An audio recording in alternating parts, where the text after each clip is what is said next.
Story number 1. I remember the first time I moved into the small town. It was one of those places that felt frozen in time, as if nothing ever changed. The streets were narrow, lined with old brick buildings, their windows dusty from years of neglect. People spoke in hushed tones, their conversations often halting when I passed by, as though I was an outsider who didn't belong. The house I rented was on the outskirts, near the woods. It was a modest 2-story with peeling paint and a sagging porch, but it had charm.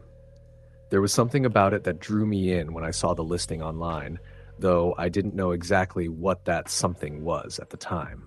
The rent was cheap, and I had just gotten out of a long relationship, needing a fresh start.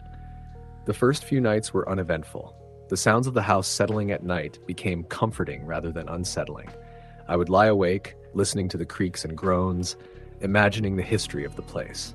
It was peaceful, quiet, and the perfect place to unwind. The only thing that made me uneasy was the feeling of being watched, but I quickly chalked that up to my imagination, especially after the long hours I spent unpacking and organizing. But then, on the 4th night, everything changed. I had stayed up late, working on a painting in the small studio at the back of the house. The room had a large window that overlooked the forest, and the light from the full moon bathed everything in an eerie glow. I was working on a piece that had been haunting me for weeks. A dark, swirling storm over a desolate landscape. My hand moved almost of its own accord, and I lost track of time. It wasn't until I heard the knock at the door that I finally snapped out of my trance. I wasn't expecting anyone, and the knock was sharp and insistent. For a moment, I froze, unsure if I had heard it correctly. But it came again, louder this time, almost like a pounding. My heart raced as I stood up and walked cautiously to the door. The wind outside was howling, the trees swaying violently in the storm. There was no car in the driveway, and the streetlights flickered ominously in the distance. I cracked the door open, peeking out into the dark, but there was no one there. I stepped out onto the porch, looking around, expecting to see a prankster or a lost traveler, but the street was empty. The rain had started to come down harder, and the only sound was the rush of wind through the trees. I felt foolish, standing there in the rain, but there was no denying the strange feeling in the pit of my stomach. I chalked it up to the late hour and the storm. Maybe I had imagined it.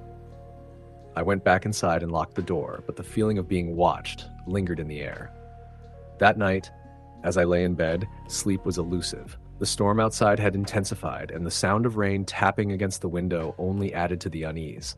My thoughts kept drifting back to the door. Who had knocked? Why did it feel like someone or something was waiting for me out there? I tossed and turned for what felt like hours, but finally, exhaustion took over.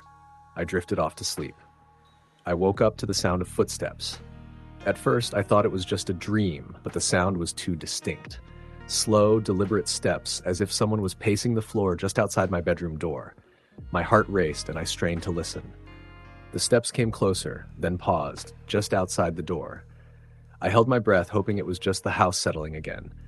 But the footsteps resumed. This time, they were louder, closer. I couldn't move. My body was frozen, my mind racing with possibilities. Who could be in my house? I had locked all the doors. I had made sure of that before going to bed. The doorknob turned. The door creaked open ever so slightly, just enough to let in a sliver of moonlight. I jumped out of bed, my pulse pounding in my ears. I grabbed a nearby lamp and held it in front of me like a weapon. My hands were shaking, and I could feel the cold sweat on the back of my neck. There was no one there. The hallway was empty. I stepped out, the wooden floors creaking under my weight, and I slowly walked toward the stairs.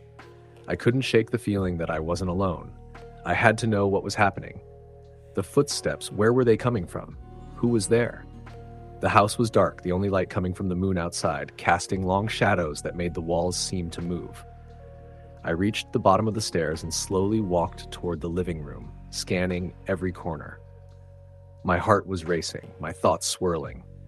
The air was thick, heavy, as though something was pressing against me.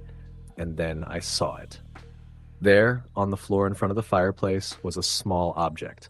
It was a piece of jewelry, an old silver locket, tarnished with age. I hadn't noticed it before. I never wore jewelry, so I knew it couldn't have been mine. My hand reached out instinctively, and as soon as I touched the locket, the temperature in the room dropped. The chill was instant, like stepping into an icebox. My breath came out in visible clouds, and I could feel the hairs on the back of my neck stand up. Suddenly, the scratching started again, this time from the walls. It was louder now, more frantic, as if something was desperately trying to break free. The sound filled my head, drowning out everything else. My eyes darted around the room, but there was no sign of anything unusual. Then, I heard the voice. It was a whisper at first, so faint I thought I might have imagined it. But then it came again, clearer this time. "Get out!" I recoiled, dropping the locket.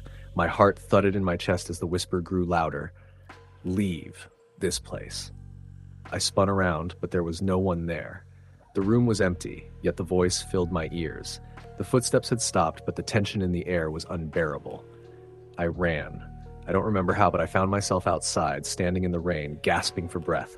My body trembled from fear and the cold, my mind reeling from what had just happened.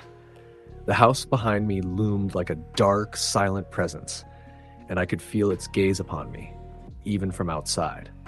I didn't go back inside that night. I drove to a friend's house and tried to explain what had happened, but they all thought I was just overtired, maybe suffering from stress. They didn't understand. I couldn't explain it either, not in a way that made sense. How could I? There were no rational explanations for what I had experienced. The next day I went back to the house, but I couldn't shake the feeling that it wasn't empty, that something still lingered there. I called the landlord, asking about the house's history, and he hesitated before giving me an answer. "It's an old house," he said. "There's always been talk about strange things happening there, but I never put much stock in it." I pressed him further, and he told me that the house had built in the early 1900s by a man named Thomas Greaves. According to town records, Thomas had disappeared under mysterious circumstances, and no one knew what had happened to him. Afterward, the house had passed through several owners, but no one had ever stayed for long. There were rumors, whispers in town, that the house was cursed, haunted by something from Thomas's past. I didn't stay in the house much longer after that. Every time I stepped foot inside, I felt the weight of something watching me, waiting for me to leave. I moved out a week later, and although I tried to forget what had happened, I never did. The memory lingered, a dark shadow that followed me wherever I went. I sold the locket at a flea market a few months later, and the voice finally stopped. But to this day, I can't shake the feeling that something is still out there, something that followed me from that house, waiting for me to return. Story the end. Story number 2. When I was a child, I always felt that something was off in the house. I didn't know what it was at first. It wasn't like there were typical signs of haunting or eerie occurrences, but there was always this weight in the air, a heaviness that settled into the corners of rooms, or perhaps it was the feeling of being watched. At night, the shadows seemed to stretch farther than they should have, and the creaks of the house settled a little too loudly for my comfort. But I never thought much of it until that one night. I was about 10 years old at the time, living in a house that had been passed down through generations on my father's side. It was a large, old house built sometime in the 1800s. I had heard stories about it from my grandparents, stories of family members who had died in strange ways or vanished without a trace. But like any child, I dismissed it. Old houses had creaks, and old houses had their quirks. That's all there was to it. That night, I woke up to the sound of my door creaking open. I lay still, pretending to be asleep, knowing that it was probably just my parents checking on me. But the door didn't close. It stayed open, just a crack, as if someone was standing there, watching me. My heart began to race, and I held my breath, not daring to move. I finally gathered the courage to open my eyes, just enough to peek through the darkness. But there was no one there. The door remained slightly ajar, and the house was silent once again. I convinced myself that it was nothing, maybe the wind or just the house settling. I rolled over and tried to go back to sleep, but that night marked the beginning of something I couldn't explain.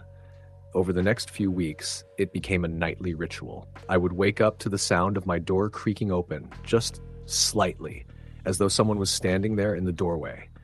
I would lay still, terrified, and wait for it to pass. Sometimes I would hear soft footsteps walking across the floor, slowly, deliberately, as if the person was pacing back and forth just outside my room. But when I opened my eyes, no one was there. It was always silent when I checked, but I could never shake the feeling that something was watching me. One evening, as I sat reading in my room, I heard a faint whisper.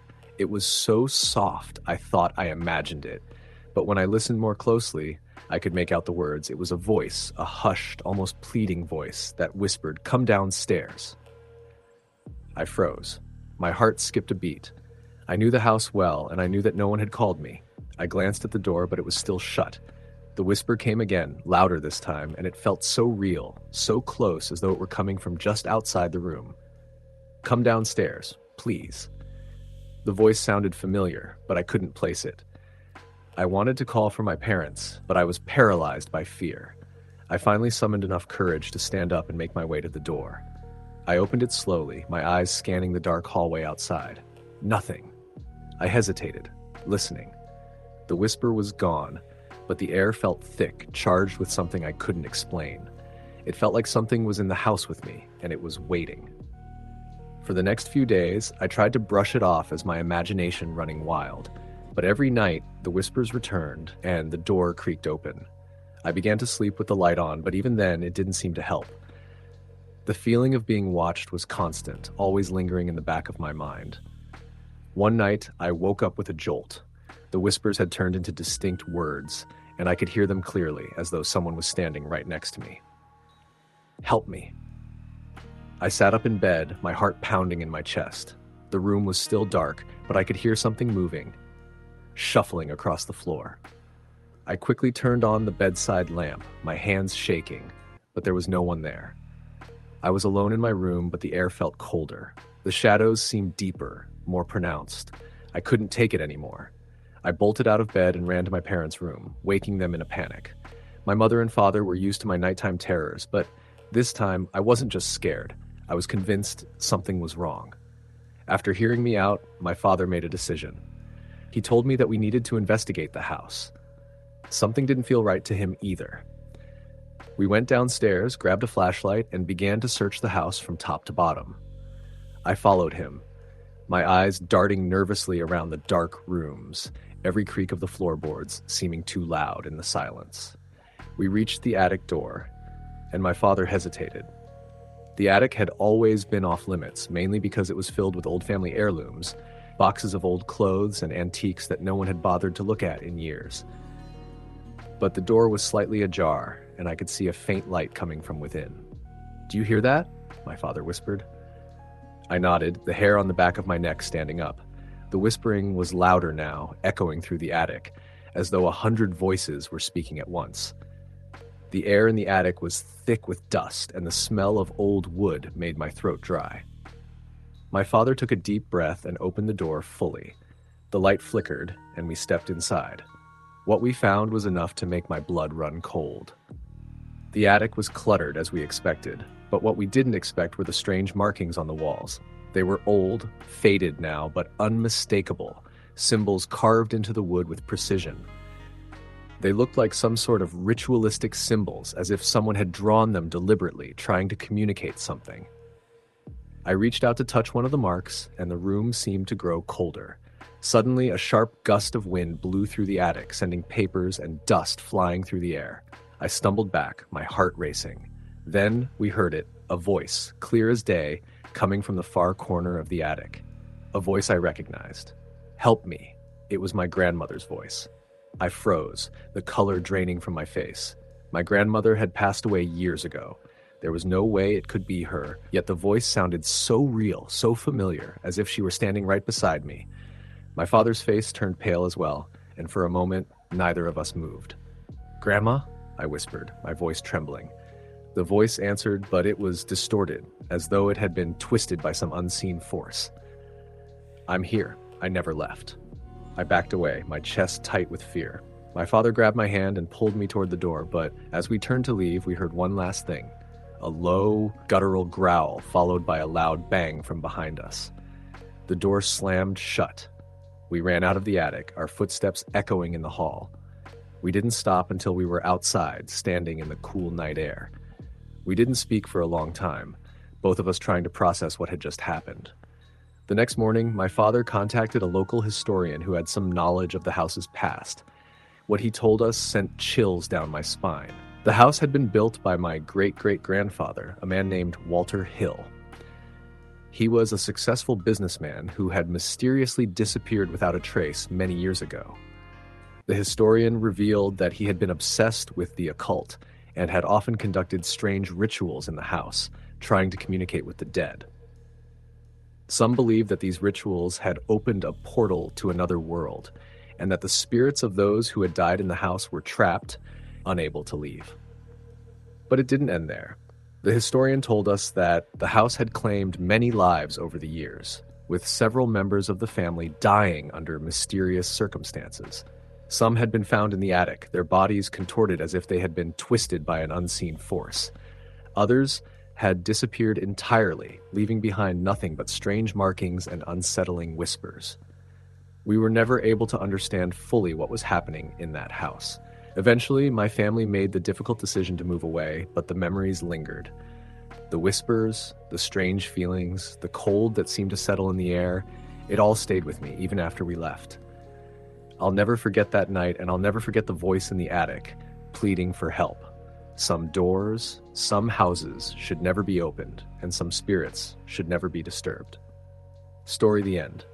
Story number 3. It was a cold fall evening when I first moved into the old Victorian house on the edge of town. It had been a long search for a place to settle after my parents' sudden passing. The house was large with peeling paint and a weathered charm that seemed to call to me. Everyone in town warned me about it, of course. "That old house?" they would say, shaking their heads with knowing eyes. But I didn't care. I had no reason to believe in ghost stories or strange happenings. I was just looking for peace. The first few weeks were uneventful. I had spent my days cleaning and fixing up the house, taking care of all the repairs that had been neglected over the years. The town was quiet, and the house itself seemed to settle into the routine of my life. I spent evenings curled up with books by the fireplace, and every now and then I would hear strange creaks or groans from the walls. But I chalked it up to an old house. Everything creaked in an old house, right? But then came the night I can't explain. It was a Saturday evening, and I was in the living room watching a movie with the windows open to let in the cool autumn air. The sun had set, and the dim light from the street lamps outside filtered into the room. I'd gotten used to the sounds of the house by then, the creaking floors, the wind tapping at the windows. But tonight, there was something different. I noticed it when I was standing near the kitchen about to grab a glass of water. The floor upstairs creaked. Now, I wasn't paranoid. I had grown accustomed to the noises of the house, and I had assumed that old houses like mine made sounds when the wind picked up. But this noise wasn't the usual groan of old wood. It was heavier, like footsteps. I stood still, listening. The footsteps were deliberate, slow, as if someone was pacing across the floor of the second story. I waited for them to stop, expecting the familiar silence that usually followed, but they didn't. The pacing continued, slow and steady from one side of the house to the other. I don't know what made me do it, but I grabbed the flashlight that I kept on the kitchen counter and made my way up the stairs. The footsteps had stopped, but I could still hear something, like the rustling of fabric or someone moving slowly across the floor. I reached the top of the stairs and turned the corner to the first bedroom. I shone the flashlight inside. Empty. I moved from room to room, the light flicking over the old furniture and the dark corners of the house. The house was still and silent. There was no one there, but the feeling lingered. That same eerie sensation that someone was watching me, just out of sight. I stood there for a moment, trying to convince myself that it was just my imagination. I'd been under a lot of stress lately, dealing with the aftermath of my parents' deaths. My mind must have been playing tricks on me. I turned and started walking back down the hallway when I heard it. A whisper. A soft, almost imperceptible voice coming from the room at the end of the hall. "Get out." I froze. The voice wasn't my own. It wasn't anyone else's either. It was just a whisper, but it felt like it was coming from the very walls themselves. My heart skipped a beat, and I found myself standing there, unable to move. "Get out!" the voice repeated, louder this time. I turned and ran down the stairs, my heart pounding in my chest. I threw open the front door and stepped outside, my breath visible in the cool night air. I stood there for a long time, trying to calm my racing thoughts. Was I imagining things? The house was old, and the wind often played tricks with sounds. But deep down, I knew something wasn't right. I didn't go back inside that night. Instead, I spent the rest of the evening at a nearby diner, trying to distract myself with food and company. When I returned to the house the next morning, it was quiet again, almost too quiet. But everything seemed normal. The floors creaked, the wind howled through the trees outside. The house was still just as it always had been. But the unease didn't leave me. Over the next few weeks, strange things started happening, things that I couldn't explain. The first time I noticed something unusual was when I went into the basement to do laundry. I had been down there before, and it was nothing special, just a damp, dark space with a furnace and a few old boxes. But that day, when I reached the bottom of the stairs, the light flickered and then went out completely. I fumbled for the flashlight I kept in my pocket, and when I switched it on, I saw something that made my blood run cold.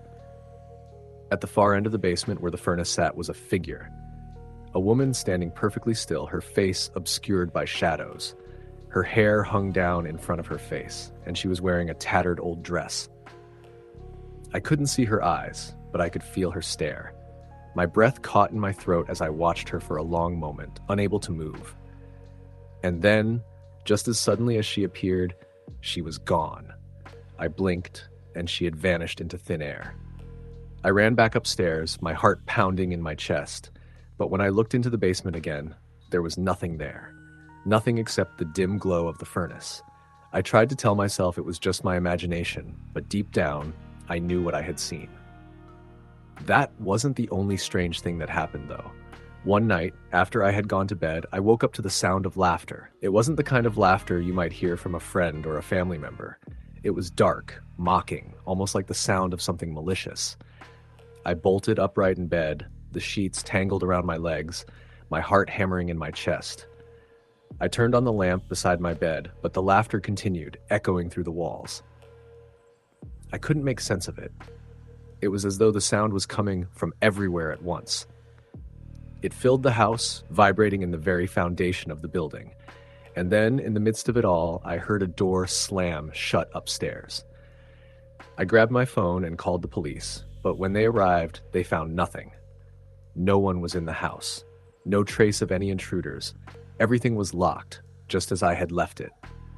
But the feeling of something being wrong, of being watched, lingered long after they left. It wasn't until I spoke with the town historian that I learned the truth about the house.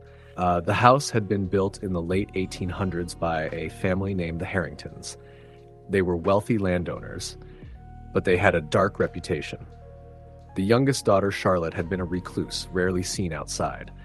There were whispers in town about strange happenings in the house, about the things Charlotte had seen and the things she had done. People said she had been obsessed with death, with the idea of communicating with the dead. And then one day, she simply vanished. No one knew what happened to her. Some believed she had died in the house, others said she had left, never to return. But the rumors didn't end there. They said that Charlotte's spirit still haunted the house, trapped by her obsession with the afterlife. That's when I began to connect the dots. The footsteps, the whispers, the feeling of being watched. It was all tied to her, to the restless energy that lingered in the house. I couldn't stay there anymore. The house that I had hoped would bring me peace had become a place of dread. I moved out shortly after, leaving the house behind.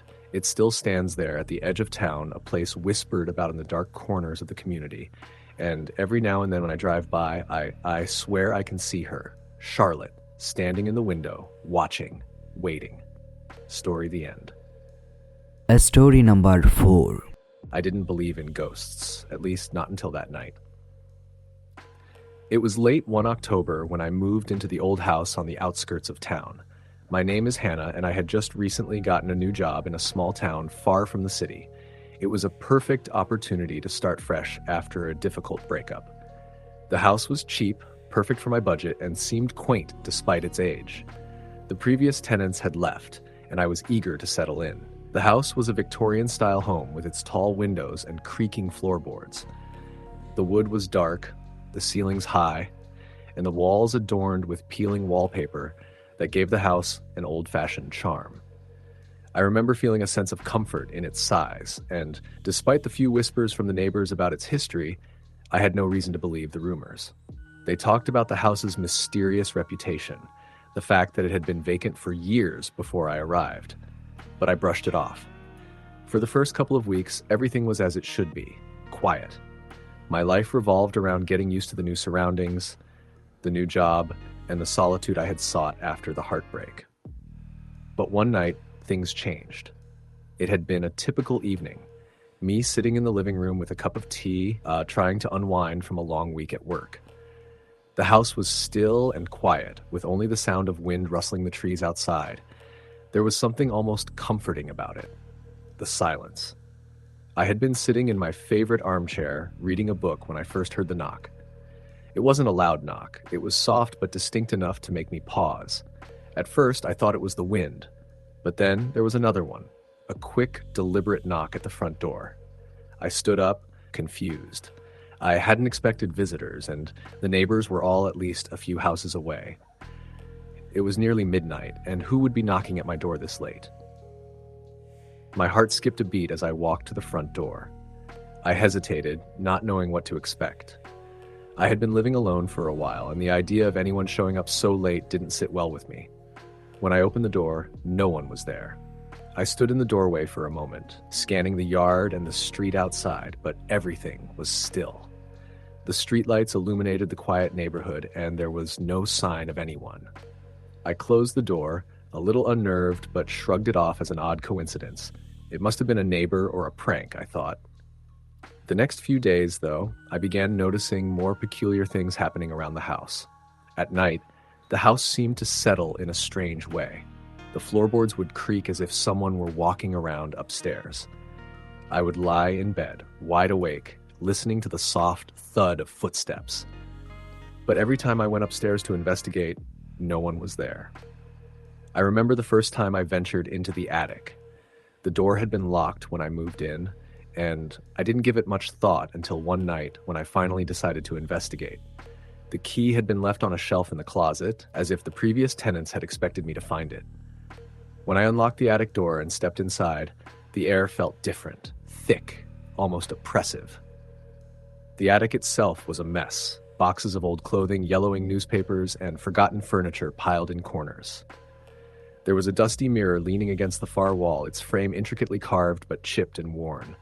I felt a strange pull to it, and as I walked closer, I noticed the reflection. For a brief moment, I could have sworn I saw someone standing behind me in the mirror. I whipped around, but no one was there. I was alone.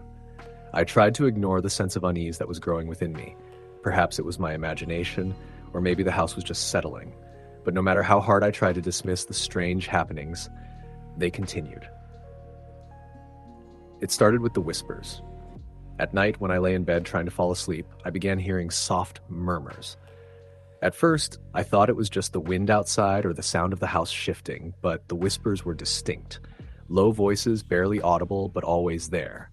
It sounded like a conversation in another room, but when I would get up to investigate, the house was empty. One night, the whispers became clearer. I was lying in bed, my eyes just starting to close, when I heard my name. Hannah. I shot up, my heart racing. I froze, listening intently. The room was still, but I could hear it. My name, whispered again, this time more insistent. Hannah. I jumped out of bed, my bare feet hitting the cold wooden floor. The house was silent, but I could feel something, an oppressive presence hovering in the air. I rushed to the hallway, but there was nothing there. I checked the windows and doors, making sure everything was locked, but I couldn't shake the feeling that something was wrong. I tried to go back to bed, but I couldn't. The house felt alive, like it was watching me. I decided to take a walk outside, hoping the cool night air would clear my mind. As I stepped out onto the porch, I noticed something strange. The streetlights flickered, casting eerie shadows on the pavement. The wind picked up, rustling the leaves in the trees. That's when I saw it. At the end of the driveway, just beyond the reach of the streetlights, there was a figure. A woman. standing motionless in the dark. I couldn't make out her features, but I could see the shape of her long hair blowing in the wind, her body swaying slightly as if caught in an invisible current. I called out, but she didn't respond. I stepped closer, my heart racing, but as I reached the edge of the driveway, the woman vanished into thin air. I froze, my breath catching in my throat. My mind raced. Was it a figment of my imagination? Had I imagined the whole thing? But no, I had seen her. I had been standing right there, just feet away from her. I rushed back into the house, locking the door behind me, but the unease never left. Over the next few weeks, the incidents became more frequent. At night, the whispers would grow louder, and I began seeing shadows move in the corners of my vision. The footsteps on the stairs continued, but every time I checked, there was no one there. It felt like I was being followed, watched by something, or someone that didn't want me there. It wasn't until one night when I finally couldn't take it anymore that I decided to confront whatever was haunting the house. I waited until late, after the house had gone quiet. I sat in the living room, the air heavy with anticipation. I had heard the whispers again, but this time, I was determined to get to the bottom of it. That's when the doorbell rang. I jumped, startled by the sudden sound. No one ever came by so late. I hesitated for a moment, then stood up and walked to the door, my heart pounding. When I opened it, there was no one there. But as I stepped outside, I noticed something strange, a piece of paper lying on the doorstep. I picked it up, and on it, in old, faded handwriting, was a single word: leave. My blood ran cold. I stared at the note for a long time, my mind racing. Who had left this? And why? Was this a warning? I stepped back inside, slamming the door behind me. That's when I heard it again, the voice now louder than ever. It wasn't a whisper. It was a scream.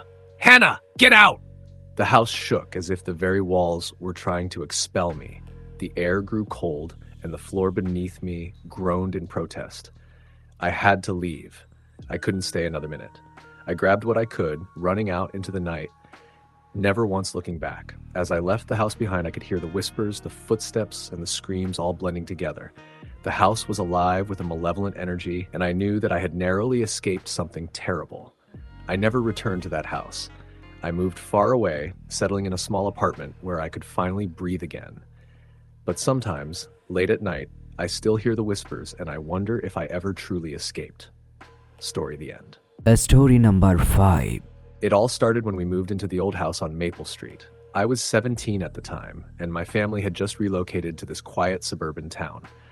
The house was big, too big for the 4 of us. My mom, dad, little sister, Claire, and me.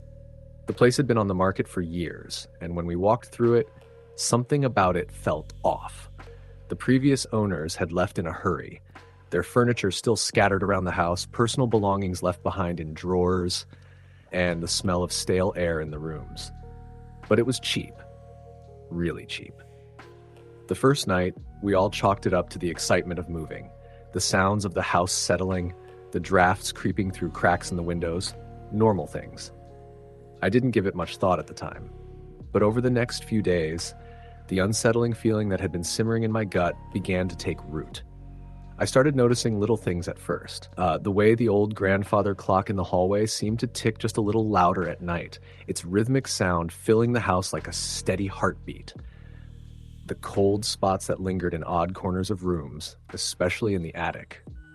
The way the door to the basement would always creak open when no one was near it, only to slam shut moments later.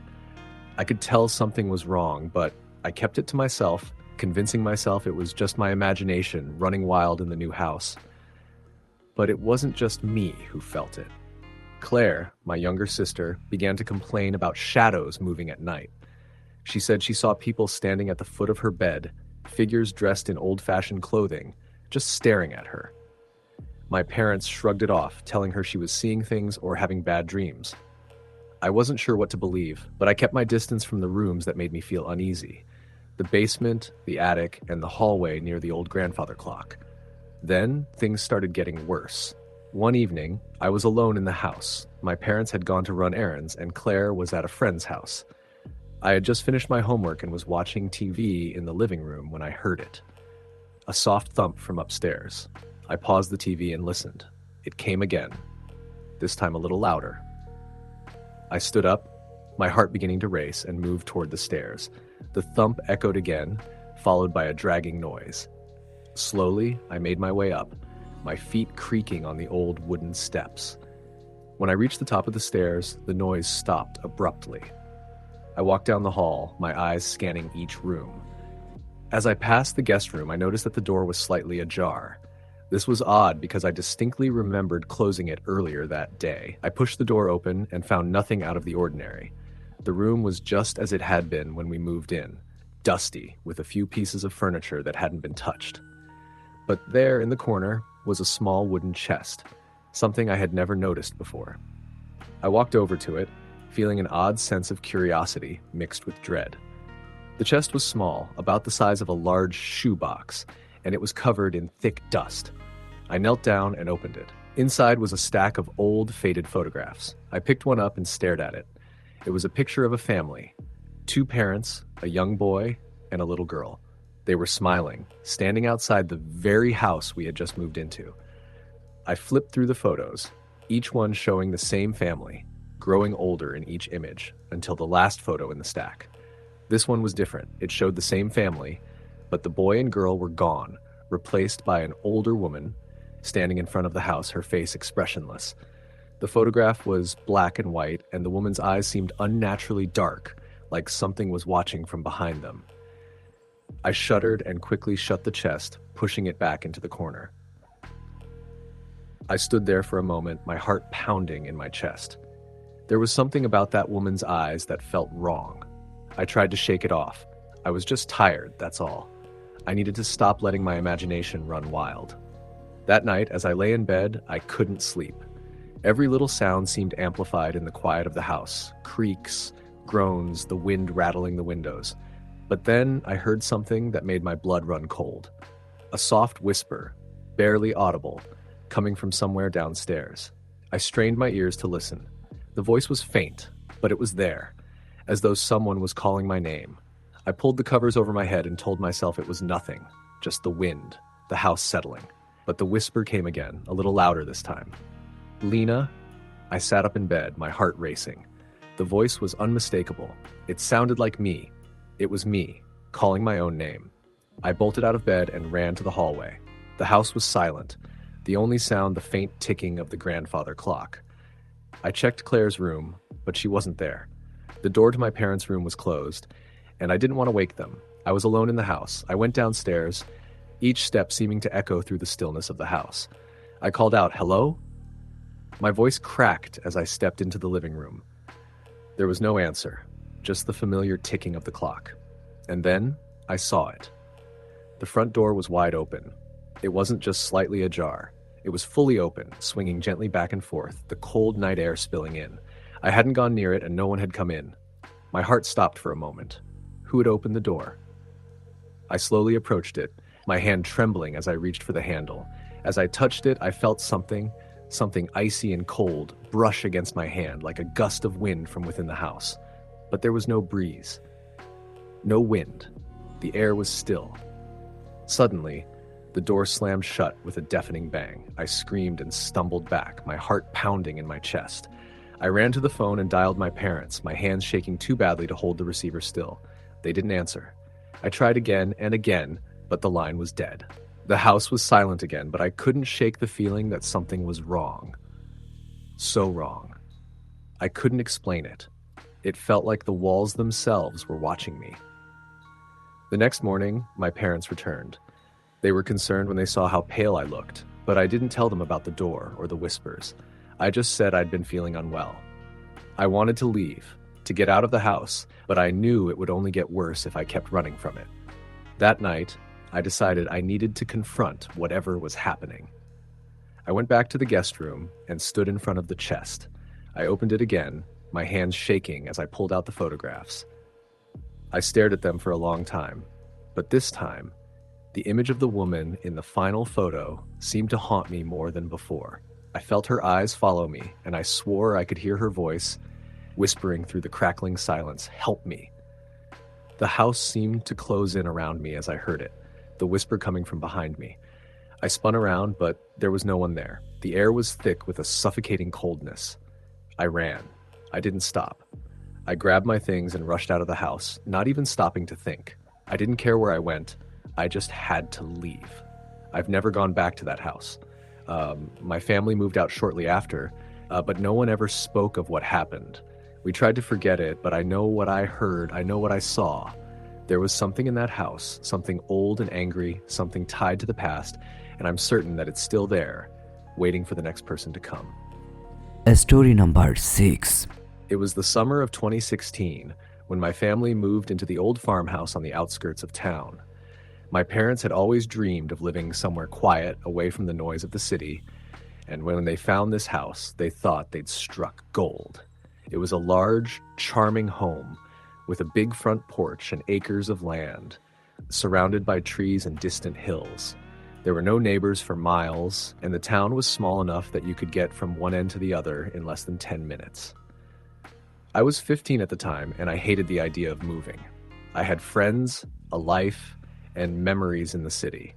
I wasn't ready to leave it all behind for some old, creaky farmhouse. But my parents were excited, and I didn't have much say in the matter. We packed our things, and within a week, we were living in the middle of nowhere. The house was old, much older than I had realized when we first saw it. It was built in the late 1800s, and while it had a lot of charm, it also had its fair share of quirks. The floorboards creaked with every step, and there were drafts in almost every room. The attic was full of old trunks, dusty furniture, and cobwebs. The basement had a strange smell, like damp earth and mildew. But despite the house's age, it felt cozy in a way, like a place that had seen many years but still held a kind of warmth. At least, that's how I thought it was at first. The first few weeks passed without incident. I spent my time exploring the property, getting used to the isolation, and trying to adjust to my new life. My parents were busy with unpacking and setting up, and Claire, my younger sister, was thrilled to have so much space to run around. But it didn't take long for strange things to start happening. It began with little things I could easily explain away. The sound of footsteps upstairs when no one was there, the faint smell of flowers in the middle of the night, even though there were no flowers in the house. I thought it was just the house settling, or maybe my imagination playing tricks on me. But then, one night, I saw something that I couldn't explain. I was lying in bed, trying to fall asleep, when I heard the sound of soft singing. It wasn't loud, but it was clear enough that I could hear the faint hum of a woman's voice coming from downstairs. I thought it was my mom at first, maybe humming as she moved around the house, but when I listened closer, I realized it wasn't her voice. It was too soft, too melodic. The tune was unfamiliar, but there was something eerie about it. I tried to convince myself that it was nothing, that it was just the wind or some old creak in the house, but I couldn't shake the feeling that someone was downstairs singing to themselves. I got up and walked quietly to the top of the stairs, peering down into the dim hallway. The house was still. There was no one there. The singing stopped abruptly. I stood at the top of the stairs for a few moments, my heart racing before I decided to go back to bed. Maybe I was just hearing things. The next day, I mentioned it to my parents, but they just shrugged it off. "It's an old house," my dad said. "You're probably hearing things. The wind does strange things in places like this." I didn't think much of it at the time, but then the dreams started. It was always the same dream. I was walking through the house, but it was different, darker, colder. The walls seemed to close in around me as I moved through the rooms. I could hear the soft, eerie singing again, coming from somewhere in the house. And then I would reach the basement door, which was always slightly open, the blackness inside almost swallowing the light. I would try to turn away, but something would pull me toward it. I would step down into the darkness, my footsteps echoing as I descended the stairs. The air grew colder, the singing louder, and then I would wake up, gasping for breath, my heart pounding in my chest. I told my parents about the dreams, but again, they didn't seem concerned. My mom thought I was just adjusting to the new environment, and my dad blamed stress from the move. But after a week of these recurring dreams, I started to feel like something wasn't right in that house. One evening after dinner, I decided to explore the attic. I hadn't really spent much time up there, and I was curious about what might be hiding in all the old trunks and boxes. The stairs to the attic creaked under my weight as I climbed up, the air growing colder with each step. The attic was filled with dust, and the smell of old wood lingered in the air. I started going through some of the boxes, most of them filled with forgotten clothes and knickknacks from previous owners. But there was one box that caught my attention. It was an old wooden chest, the kind you'd see in pirate movies, with brass hinges and a cracked lid. I opened it slowly, my fingers brushing the dust from the top. Inside, I found a collection of old photographs, each one in black and white, showing different people standing in front of the house. There were pictures of families, but what struck me was that the house looked the same in all of them, even though some of the photos were decades old. There were no names written on the back, but there was one photograph in particular that caught my eye. It showed a woman standing in front of the house, dressed in a long, dark gown. She was staring directly at the camera, her eyes cold and distant. There was something unsettling about her gaze, something almost familiar. I couldn't shake the feeling that I had seen her before, but I couldn't place where. I set the photo aside and went through the rest of the chest, finding more old photographs and a few dusty books. But then at the very bottom of the chest, I found something that made my blood run cold. It was a small, leather-bound journal, the pages yellowed with age. I opened it carefully, scanning the pages. It was written in a messy, hurried hand, and as I read, I realized it was the journal of the woman from the photograph. The entries were cryptic, describing strange occurrences in the house, whispers in the walls, cold spots that seemed to follow her, and the feeling of being watched, even when she was alone. The last entry read, "I feel them getting closer.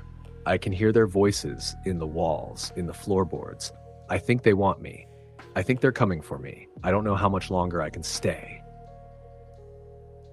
I slammed the journal shut, my hands trembling. I didn't know what to make of it, but I felt like I had uncovered something that I wasn't meant to find. The hairs on the back of my neck stood up, and I quickly left the attic, not daring to look back. That night, the singing returned. It was louder this time, more insistent, and it seemed to be coming from the basement. I felt a chill run down my spine as I lay in bed, unable to shake the feeling that I was being watched. The singing grew louder, and I heard the unmistakable sound of footsteps slowly moving toward my door. I sat up in bed, my heart pounding in my chest. The door to my room creaked open, just a crack. I didn't know what to do. I wanted to scream, but no sound came. I wanted to run, but I couldn't move. All I could do was stare at the crack in the door, waiting for whatever was on the other side. Then, just as suddenly as it had started, the singing stopped.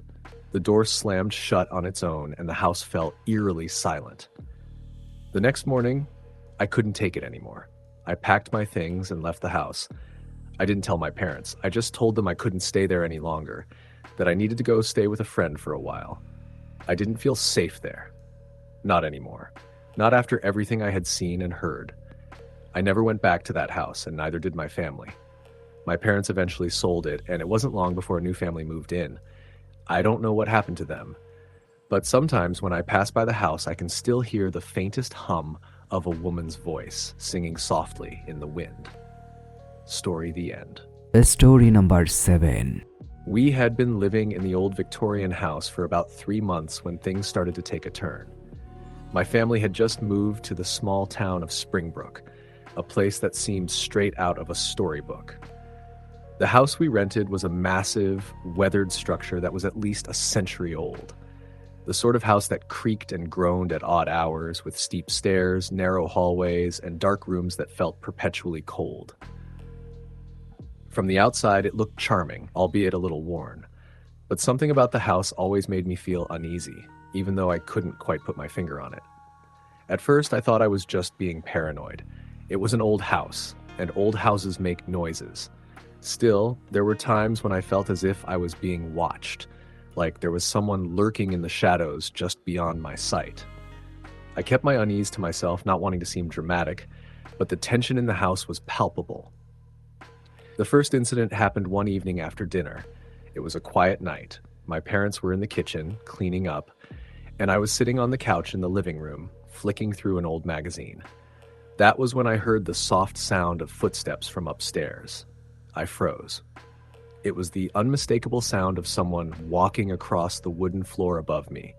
Slow, deliberate steps. I had already checked that no one else was home. My younger brother Danny was at a friend's house and my parents were downstairs. I quickly stood up and made my way to the staircase, calling out. "Hello?" I called out, trying to sound casual, though my voice wavered slightly. There was no response, just the faint sound of footsteps continuing, as if someone was walking in a slow circle in the room above. My heart pounded. I couldn't make sense of it. Was it the house settling? I thought perhaps it could be the wind moving through the creaky floorboards, but no, this sounded deliberate, like someone was walking. I quickly ran upstairs, hoping to catch whoever it was, but when I reached the second floor, I found no one. The hallway was empty. The doors to the rooms were closed. I checked each one, and they were all locked from the inside, just as they should have been. The house was silent now, and the unsettling feeling that had been creeping in the back of my mind became a cold, knotting presence in my stomach. That night, I couldn't sleep. I kept hearing little noises, scratches, thuds, the sound of something moving in the darkness. I tried to ignore it, chalking it up to my overactive imagination, but there was something about the stillness of the house that felt off. Every noise seemed louder than it should be, every shadow seemed darker than it was. And every time I closed my eyes, I felt as if I wasn't alone. The second incident came a week later. I had gone to bed early that night, feeling exhausted from the day's work, and was just drifting off to sleep when I heard the distinct sound of someone calling my name. It was faint at first, but then it grew louder. The voice was soft but insistent, a whisper that seemed to echo through the room. "Clara? Clara." My heart raced. I sat up in bed, my breath caught in my throat. I looked around the dark room, the shadows seeming to stretch unnaturally long in the moonlight. I was certain I had heard it clearly. The voice sounded like mine, but somehow distorted, as though someone was mimicking me, calling out to me in a voice that wasn't my own. I scrambled out of bed and went to my parents' room. They were both fast asleep, unaware of anything unusual. I stayed in their room for a while, the eerie feeling never leaving me. I finally managed to fall asleep, but when I woke up the next morning, the unease lingered. I tried to talk to my mom about it, but she dismissed it as a bad dream. "It's just the house settling, honey," she said, trying to reassure me. But I wasn't convinced. I had spent enough time in that house to know that something wasn't right. Over the following weeks, the strange occurrences only intensified. I would often hear faint voices when I was alone, murmurs from somewhere deep in the house. Sometimes I would find objects moved from their usual places, like someone had been there without my knowledge. But it wasn't until I found the old photograph that everything began to make sense. It was one afternoon, while I was cleaning out the closet in the spare room. I had been meaning to sort through the boxes of old family items left behind by previous tenants. Most of it was junk, old clothes, books, and some furniture, all left to gather dust. But as I pulled a box out from the back of the closet, something caught my eye. A framed photograph tucked behind an old leather-bound book. It was an old black and white picture of a woman standing in front of the house. The woman was dressed in a long, dark dress, her hair pulled back into a tight bun. She had a stern expression on her face, and there was something about her eyes, something unnerving. Her gaze seemed to follow me, even in the photograph. I turned the frame over to see if there was anything written on the back, but there was only a single word scratched in faint handwriting. Lydia. The name struck me, but not in a way I could immediately explain. It was as if I'd heard it before, as though it were lodged in the back of my mind, waiting to surface. I took the photo downstairs to show my mom, but she didn't recognize the woman. She said the house had changed owners many times over the years, and it was probably just a photo of one of the previous tenants. But somehow, I couldn't shake the feeling that the woman in the picture was tied to the house in a way I didn't understand. That night, I decided to look into the history of the house. I had to know more. The local library had old records of property owners, and I managed to find a name that stood out. Lydia Blackwell. She was listed as the last resident of the house before it was sold in the 1930s, and from what I could gather, she had lived there for many years. But there was a gap in the records. No one seemed to know what had happened to her after the house was sold. There were rumors, though. Whispers of strange happenings, of strange disappearances, and of the house being cursed. But nothing concrete. The more I learned about Lydia Blackwell, the more I began to feel a growing sense of dread. I found mentions of her in old local newspapers, but the articles were vague, some even contradictory. There were reports of her mental health deteriorating, of her becoming more reclusive, and eventually of her disappearing without a trace.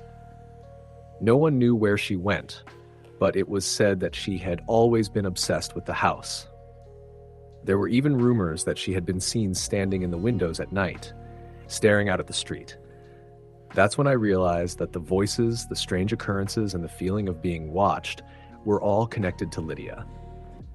I began to wonder if her spirit was still tied to the house, still lingering in the shadows, waiting for something, or someone. One evening, after I had learned all this, I decided to confront whatever was in the house. I sat in the living room, lights dimmed, heart racing as I spoke aloud to the empty space. I called out to Lydia, hoping that if she was indeed still here, she would hear me. "Lydia," I whispered, my voice trembling. "I know you're here. I know you've been waiting for something. What do you want from me?" For a long moment, there was nothing but silence. Then, suddenly, the air in the room grew cold. The temperature dropped so quickly that I could see my breath fog up in front of me.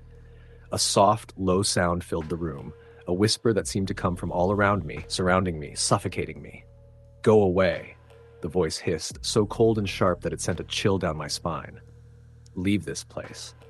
I froze, my blood running cold. The voice was unmistakable. It was Lydia's, but twisted, distorted, filled with anger and sorrow. And just like that, the temperature returned to normal, the whispers stopping as abruptly as they had started. I couldn't stay in that house anymore. My family left the next day, and we never returned. I don't know what happened to Lydia Blackwell, but I know that she never left that house, and I don't think she ever will. Story the end. Story number 8. I didn't believe in ghosts. At least, that's what I used to tell myself. Until I lived in that house. It was an old, rundown place, located just outside a sleepy little town in the Midwest. When I first saw it, I immediately felt a strange pull, something that I couldn't explain. It was as if the house had been waiting for me. Or perhaps it was simply the last affordable option on the market after my recent divorce, and my desire for a new start was stronger than my doubts. The house was cheap, too cheap, but I didn't care. I needed to escape the chaos of my past and start over, far from the people I knew, far from everything. The house was isolated, nestled in the woods at the edge of town. The area was beautiful. Dense trees and wildflowers surrounded the property, and I figured it would give me the solitude I needed to heal. I saw the house through the realtor's photos, tall, looming, with a cracked porch, but otherwise full of potential. The perfect place for a fresh start. The moment I stepped inside, something felt wrong. The air was stale, as if it had been trapped there for years, suffocating the rooms. The walls were a dull yellow, cracked and peeling, and the floors creaked beneath my feet with every step. Yet, despite its decrepit appearance, I felt a strange connection to the place. It was eerie, yes, but there was something comforting in the silence of the house. The first few weeks were uneventful. The house was just as I had expected. Old, abandoned, but with a certain charm. It was cold, even in the warmer months, and the windows rattled when the wind blew.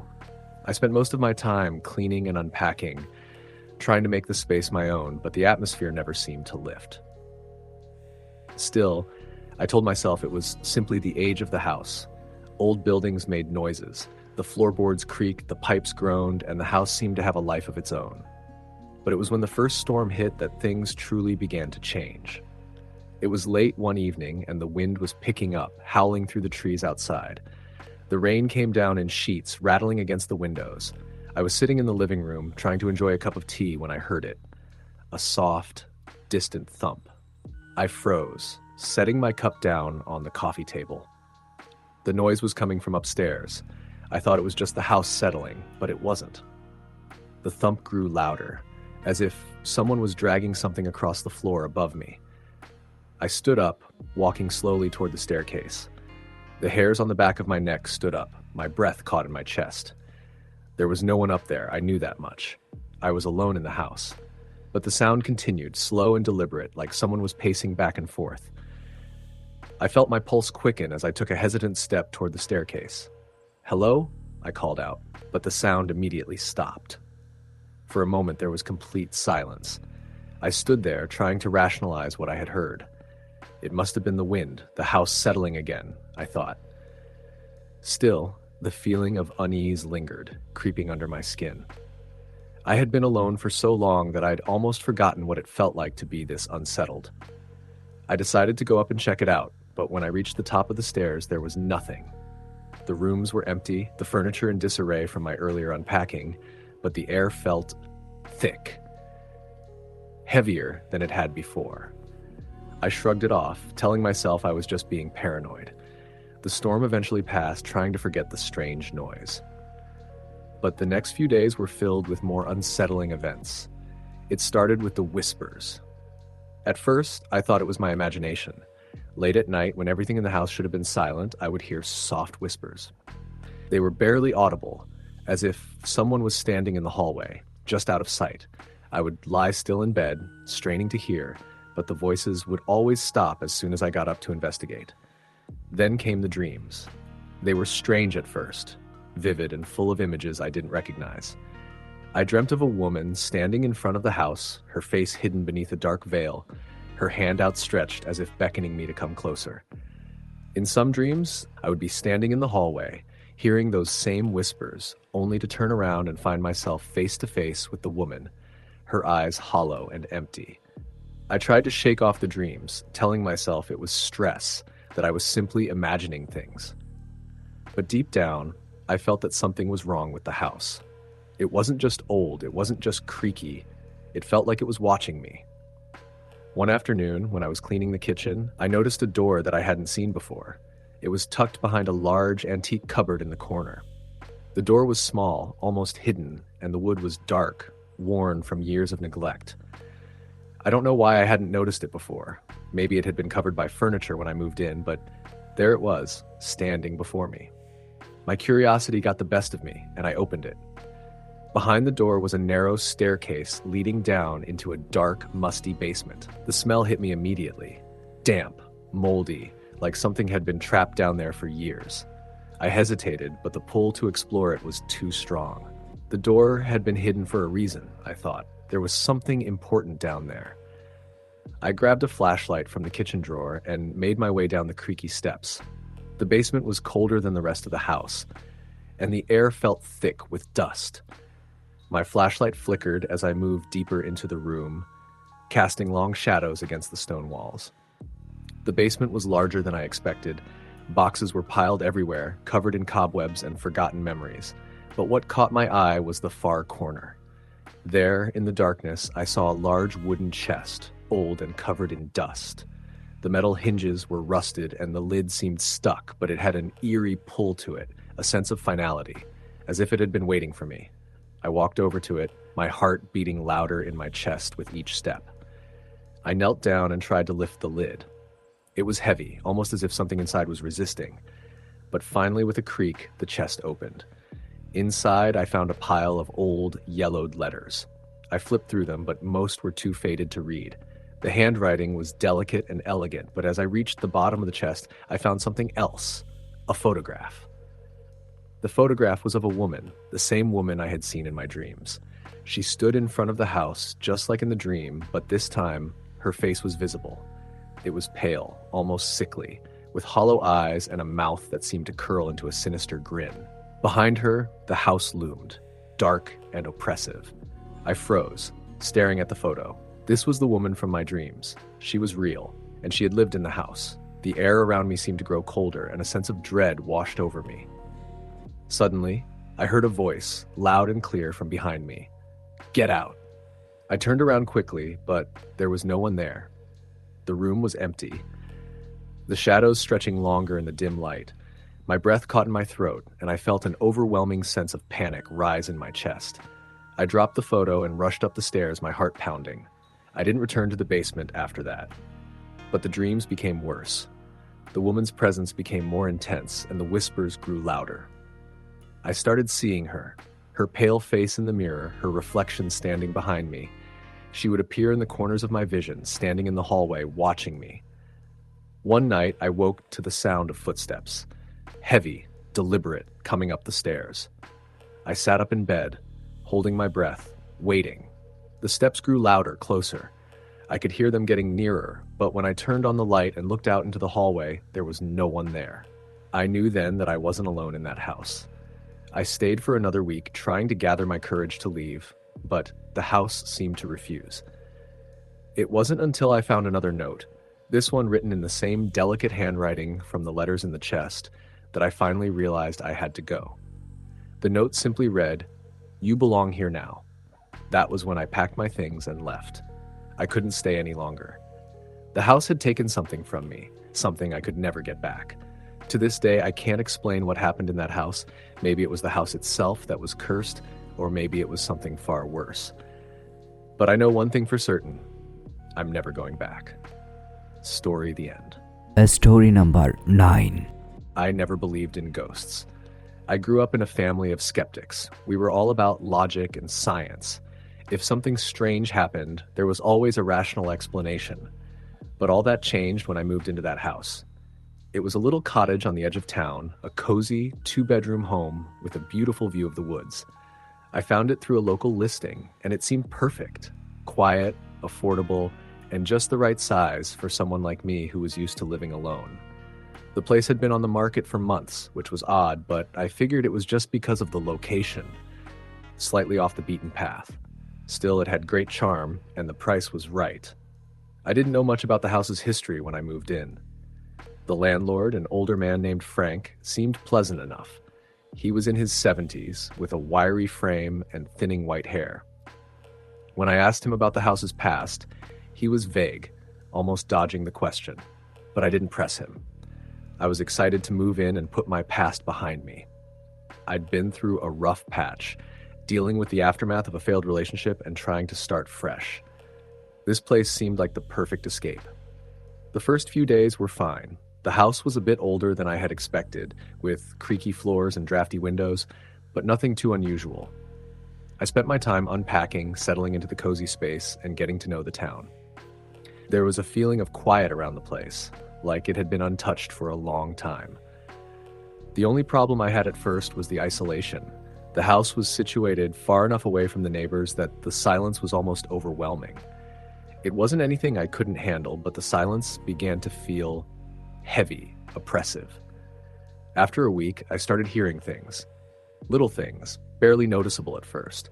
Sometimes I'd hear a faint thumping sound coming from the walls, like someone was knocking gently on them. At first, I thought it was the house settling, or maybe a pipe knocking. But the sound persisted, and it was always at night when everything should have been still. One evening, I decided to investigate. It was just after dusk, and I was in the living room reading a book when I heard the thump again, followed by a scraping sound, as though something was being dragged along the floor upstairs. I stood up, my heart pounding a little faster than usual, and walked to the base of the stairs. I called out. "Hello?" I asked, feeling ridiculous the moment the word left my mouth. There was no response. Of course, there wouldn't be. I was alone. I waited for a moment, listening, but the house was completely silent again. After a few minutes, I shrugged it off. Old houses made strange noises. There was no reason to be frightened. That night, though, I couldn't shake the feeling that something was wrong. I lay in bed, wide awake, staring at the shadows on the ceiling. The air felt thick, like I was being watched, but there was no logical reason for it. I finally fell asleep, but the nightmares started that same night. The dreams were always the same. I was walking through the house, through the dark, creaky hallways, but I couldn't see anything clearly.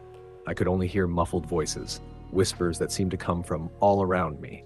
They would grow louder and louder until they were almost deafening, and I would wake up in a panic, drenched in sweat, heart racing.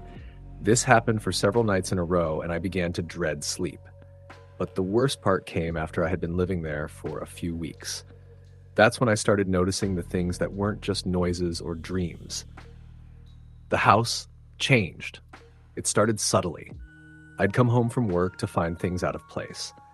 A chair would be pushed slightly out of alignment, a book I hadn't touched in days would be moved across the shelf, or a light switch would be turned on when I was sure I'd turned it off before I left.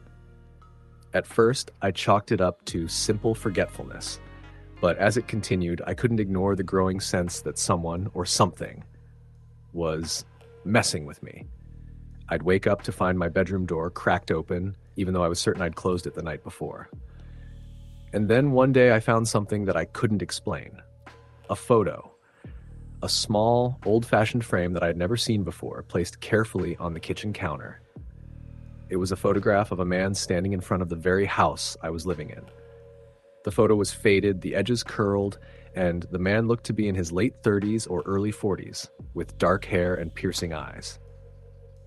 But what unsettled me most was that the man in the photograph looked strangely familiar, like someone I had seen before, though I couldn't place him.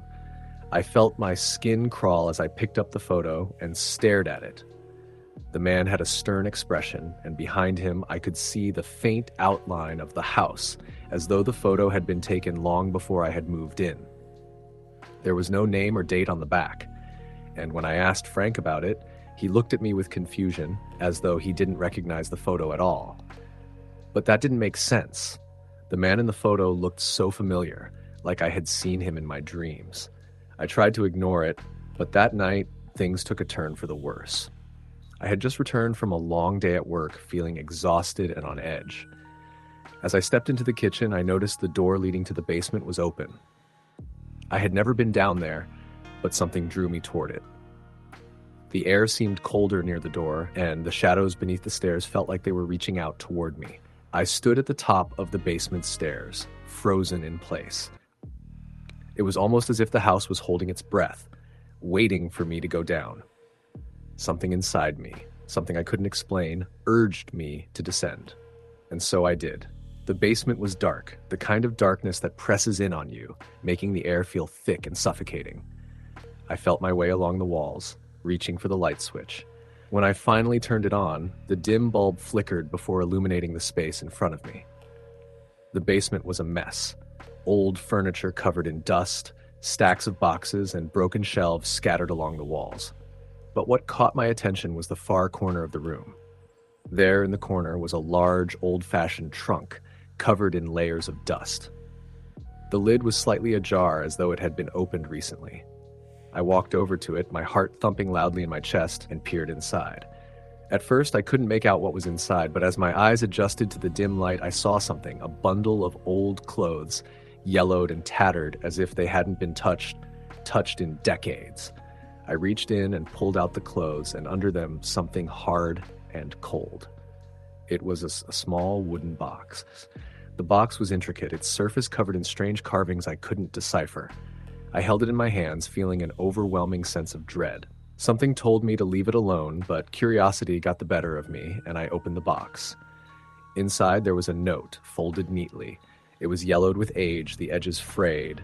I unfolded it, and as I read the words, my heart stopped. "You are not alone here." I dropped the box, my hands trembling, and backed away from it. I wanted to run, but I couldn't move. I stood there for what felt like hours, staring at the box, the words burning into my mind.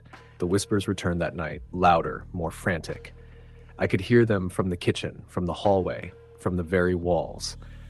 They surrounded me, and I could feel their presence growing stronger. I tried to sleep, but every time I closed my eyes, the nightmares returned with more intensity, more urgency.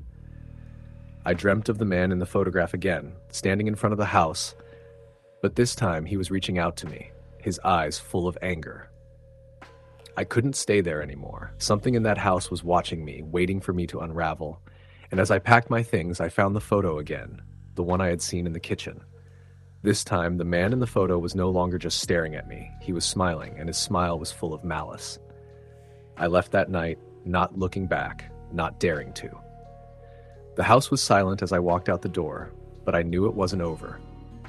I could feel its presence lingering, like it was never going to let me go. Story, the end.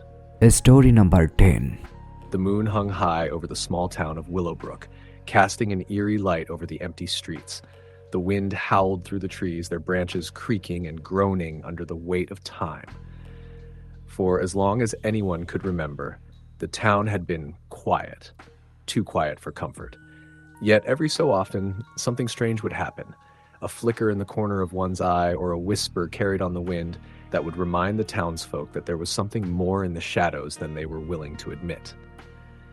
It was on such a night that Sarah Miller found herself walking home after a long shift at the local diner. The streets were deserted, the only sound her footsteps crunching on the gravel beneath her boots. She'd grown used to this quiet. But tonight, something felt different. There was a heaviness in the air, a presence that seemed to follow her, though she dared not look behind. She quickened her pace, feeling an inexplicable tension coiling in her chest. As she neared the corner of Elm and Birch Street, the hairs on the back of her neck stood up. She paused, her breath coming in shallow gasps as she turned her head slowly toward the old, dilapidated house at the end of the block. The house had always been the subject of town gossip, a place where no one dared to go. But tonight, there was something more, something she couldn't quite explain, that pulled her toward it. Sarah knew the house had been abandoned for years, but she could have sworn she saw a flicker of light in the upper window. She squinted, her pulse quickening as she stared at the darkened silhouette of the building. The light vanished as quickly as it had appeared, and Sarah felt a chill run down her spine. She tried to convince herself it was nothing more than her imagination playing tricks on her, but deep down she knew something wasn't right. She told herself she was being foolish and turned to continue her walk home. But as she took a step forward, she heard it. A soft whisper, so faint that it could have been the wind. It was her name, clear as day. Sarah. Her heart skipped a beat and she froze in place. The voice had come from the direction of the house. She glanced back, her breath caught in her throat. The window on the second floor was now illuminated by a dim, flickering light. She could see a shadow moving behind the glass, as though someone or something was standing there, watching her. For a moment she stood frozen, unable to move, her mind racing with fear. The whisper had come again, this time louder. Sarah, come inside. It was then that Sarah made a choice. Fear gripped her, but her curiosity was stronger. She wasn't sure what compelled her to walk toward the house, but she found herself moving before she could stop herself. Each step felt heavier than the last, as though the ground itself was resisting her movement. But still, she pressed on, drawn by an invisible force. As she reached the porch, the air grew colder, and the whispering intensified, now a cacophony of voices calling her name. She hesitated, her hand hovering over the weathered doorknob. The house loomed before her, dark and oppressive, its windows like black eyes staring down at her. With a deep breath, she turned the knob and stepped inside. The door creaked loudly as it swung open, revealing a dimly lit hallway. Dust and cobwebs hung from the walls, and the floorboards groaned under her weight. Sarah's heart pounded in her chest as she made her way through the house, the whispering voices guiding her deeper into the darkness. The house seemed impossibly large, its rooms stretching out before her in a maze-like pattern. She couldn't shake the feeling that she was being watched, that the very walls of the house were alive and aware of her presence. Every creak, every groan sent a wave of unease through her body. But still the voices called to her, growing louder with each passing moment. She finally found herself standing in front of a door at the end of a long corridor. The whispering had stopped, replaced by a deafening silence. She hesitated, her hand trembling as she reached for the handle. The door was old, its wood cracked and weathered, but it opened with ease, revealing a room that was strangely pristine compared to the rest of the house. The room was small, with a single chair in the center and a mirror hanging on the wall. The mirror was unlike any Sarah had ever seen before. Its frame was intricately carved with strange symbols, and the glass shimmered with an almost unnatural glow. As Sarah stepped closer, she saw her reflection. Not her own face, but the face of a young woman, pale and gaunt, her eyes hollow and dark. Sarah recoiled in horror, stumbling backward. The whispering began again, but this time it was different. It was no longer a chorus of voices calling her name. Now there was only one voice, a low, guttural sound that seemed to come from deep within the mirror itself. "Why did you come?" the voice hissed. Sarah's breath caught in her throat, her mind racing.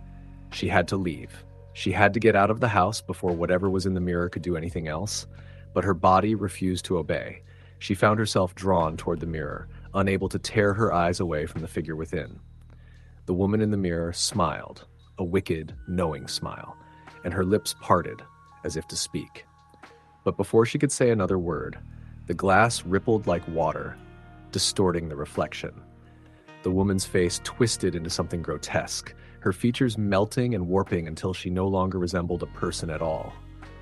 The glass seemed to pull her in, drawing Sarah closer with an invisible force. Suddenly, Sarah was no longer standing in front of the mirror. The room around her had vanished, and she found herself in a dark, endless void. The only sound was the faint whispering, echoing all around her. The voice that had once called her name now laughed, a chilling, mocking sound that reverberated in her skull. "Welcome," the voice whispered. "Welcome to my world." Sarah screamed, but her voice was swallowed by the darkness. She tried to move, to run, but her feet felt as though they were trapped in place. The whispering grew louder, more frantic, until it became a cacophony of voices, all speaking at once, all calling her name. The pressure in her chest grew unbearable, as if the very air around her was closing in, squeezing the life from her body. And then, just as suddenly as it had started, the darkness faded. Sarah blinked, her vision clearing. She was standing back in the hallway of the old house, the door to the room still open in front of her. But the mirror was gone. The room was empty, silent. The whispering had ceased, leaving only the sound of her ragged breathing. Sarah turned and ran, her heart pounding in her chest as she fled the house. She didn't stop until she reached the street, the cold night air hitting her face like a slap. She glanced back at the house, but it was as it had always been, dark, still, and silent.